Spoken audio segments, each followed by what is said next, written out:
हिंदी कविता मध्य प्रदेश के एक छोटे से गांव में राधा नाम की एक लड़की रहती थी। राधा के माता पिता किसान थे और वे अपनी मेहनत से परिवार का पालन पोषण करते थे। राधा बहुत ही संवेदनशील और कल्पनाशील थी। उसे कविताएं लिखने का शौक था और वह अपनी कविताओं के माध्यम से अपनी भावनाओं को व्यक्त करती थी। उसकी कविताएं इतनी सुंदर और प्रभावशाली थीं कि गांव के लोग उसे हिंदी कविता की रानी कहते थे। राधा के सपनों की दुनिया बहुत बड़ी थी। वह चाहती थी कि उसकी कविताएं पूरे देश में पढ़ी जाएं और लोग उसकी कविताओं से प्रेरणा लें।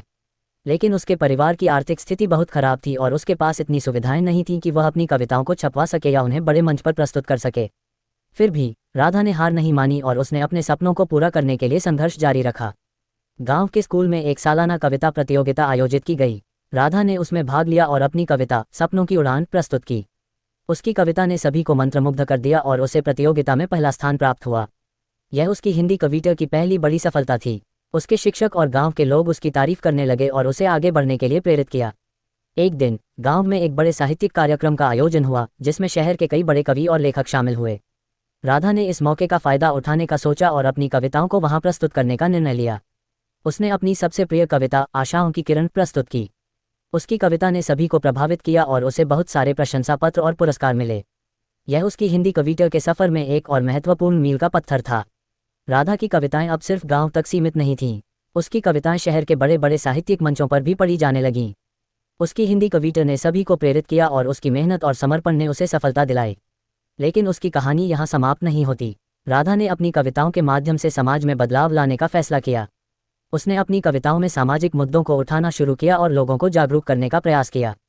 उसकी कविताएं अब सिर्फ सुंदर शब्दों का मेल नहीं थीं, बल्कि वे समाज में बदलाव लाने का एक माध्यम बन गई थीं। उसकी हिंदी कविता अब एक आंदोलन बन चुकी थी। राधा की कविताएं अब किताबों में छपने लगीं और उसे साहित्यिक मंचों पर आमंत्रित किया जाने लगा।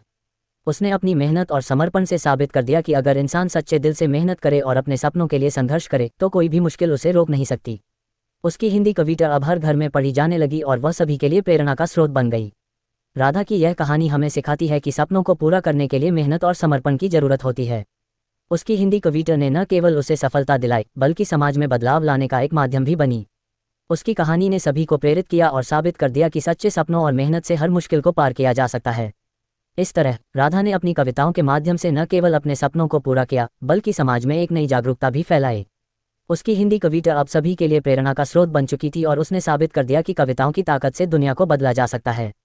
उसकी कहानी ने सभी को सिखाया कि सच्चे सपनों और मेहनत से हर मुश्किल को पार किया जा सकता है और यह कि हिंदी कविता की दुनिया में कोई भी नाम कमा सकता है, बशर्ते वह अपने सपनों के लिए सच्चे दिल से मेहनत करे। Share the story.